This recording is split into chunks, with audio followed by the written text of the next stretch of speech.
Hey there! I spent 2 years of my life battling procrastination, and in this video, I'm going to be showing you practical ways of how to get rid of procrastination and become productive once and for all. Hello everyone, welcome to Dreams to Dollars with Dinja. If this is your first time, you're highly welcome. If you're coming back, thank you so much for coming back to watch my videos again. And make sure you stay and subscribe, turn on the notification bell, and always leave comments for me. I appreciate it so much. I appreciate every one of my subscribers. Now let us see how to get rid of procrastination once and for all. When I finally got rid of procrastination, it was easy for me to accept and acknowledge that the things that helped this procrastination grow, the things that promoted it, were not very complicated things. They were actually very simple, tiny habits that I kept along, and they kept killing me over and over again, but I did not know, so I could not get rid of them. I struggled and struggled, and when I finally got rid of them, I realized no, it wasn't really the big things, it was the very little big things. And in the next few minutes, I'll be telling you the little big things that you can change to get rid of procrastination. Number one, whenever you have an idea that you're trying to accomplish, a goal that you're trying to reach, you do not give yourself too much time to think it over and over again, because the more that you give yourself time to think about it, the bigger the obstacles begin to seem, and the slimmer the opportunities of actually carrying out that goal, of actually accomplishing that task begin to look. So giving yourself too much time helps fear set in, and the fear becomes so big that it stops you from just going forward and taking the first step. So whenever you have an idea and you have planned it out, just take the first step. Do not give your mind time to think it through more than you actually should. That is what I'm saying. You are not supposed to be a perfectionist. Once you try to be a perfectionist and think it over and over again, because perfection in reality doesn't exist like that.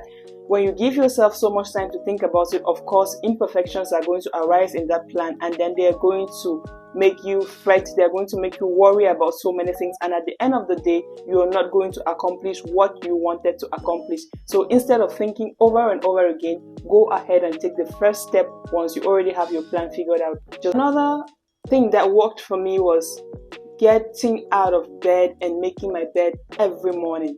Getting out of bed at the appointed time and making my bed every morning. This might seem like something really trivial, but it has a way of affecting every other thing that follows your day. Why do I say this? When your alarm sounds in the morning and you wake up, and instead of stopping the alarm and getting out of bed, you snooze it, unconsciously you are already procrastinating getting out of bed.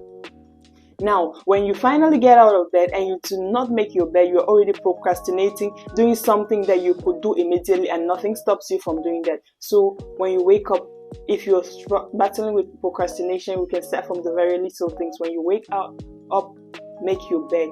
Make sure that you make your bed. It sets a pace for every other thing that follows in your day. Someone's probably thinking like, how does making my bed have anything to do with me procrastinating? No. It has everything to do with you procrastinating. The way you get out of bed just set a pace for every other thing that you're going to do on that very day. So make sure that you got out of bed right. You got out of bed on the right time. You did not procrastinate getting out of bed, and then you made your bed. You did not procrastinate putting things together, the very simple things like your bed together. So if you procrastinate doing that, you're probably going to procrastinate doing some other things as well. So yes, when you get out of bed, make sure you do it on time and make sure that you make your bed. Another important point is to not get yourself surrounded by people who are suffering from the same problem as you. You cannot be someone who's suffering from procrastination and surround yourself with someone who is suffering from procrastination. That isn't going to help you. If you have people around you who actually wake up and do the things that come to their mind to do, the things that they plan to do, and to not keep pushing the things on and on for no good reason, you should probably surround yourself with these kinds of people, because they help kill your attitude of procrastination, and they kind of put some pressure on you that helps you to go out there and do things. They kind of keep reminding you that what you are doing is not right and that you have to stand up and get out and get things done. So surround yourself with people who have already overcome this problem of procrastination, or who are not even suffering from it at all. I always say this: books are powerful, knowledge is powerful. So always, for whatever problem that you have, always pick a book to read concerning that. So another advice is that you should get self-development books that treat the topic of procrastination and start reading. You're probably going to get more knowledge from reading books than you can get from a 5-minute YouTube video. So you go ahead and read these books and get as much as you can from these books, because they're probably going to help you to solve your problems, and they've been helping so many people. They helped me, so I'm pretty sure that they are going to be very helpful to you when solving this problem and any other problem that you face in life as well. I always advise, read a book about it. It helps. Yes, it might not solve 100% of your problems, but it really does help. I also came to realize that getting physically active helps to deal with procrastination. Like, always normalize going out for a run, normalize going out to play a game that involves physical activity, go out and hike. Sometimes it's just a walk.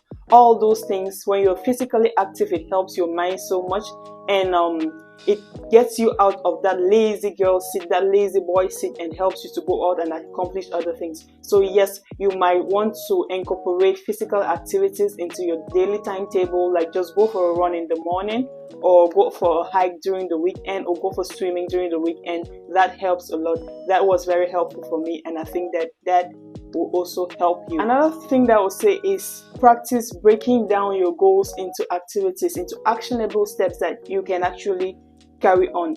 When you break them down, the things that seem to you like mountains and began to scare you and make you procrastinate, they now look easier for you to achieve, and then you can go ahead and start achieving them bit by bit, so that the overall effect is going to come out as a result of these activities compounding. So yes, break down your goals into activities that you can actually carry out. And while doing that, you should normalize celebrating the little wins. Each day that you come back, you might just want to pick up a pen and write down the things that you achieved and feel good about them. Tell yourself, yes, it was a tough day. Yes, I didn't feel like it, but I really did go out and achieve these things. I really did defeat all other odds, and I didn't just stay in my house and fold.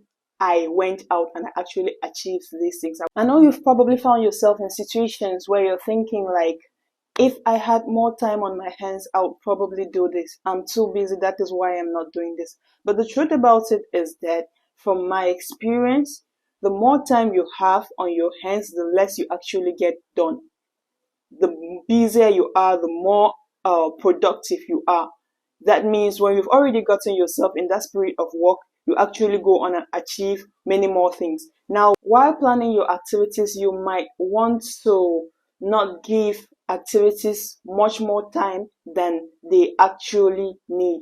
Just try to always allocate just enough time for the activity as it needs. Do not go ahead to allocate too much time, because it actually helps with procrastination. There's a rule of a law in project management that says that work expands to fill the time allocated to it. So if you give it too much time, you're going to keep procrastinating things that you could actually get done. You are not going to do them, but you're going to keep pushing them forward for no good reason. So yes, allocate just as much time as you need and nothing more.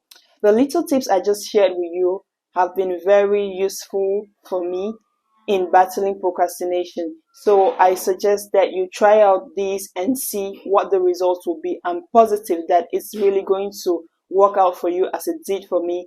And when it does, come back to my channel and drop a comment so that I know that these videos are helping someone and making their lives better. Thank you so much. That was it on today's episode. Do not forget to like, subscribe, and share to help the algorithm. Goodbye to procrastination, and see you next time.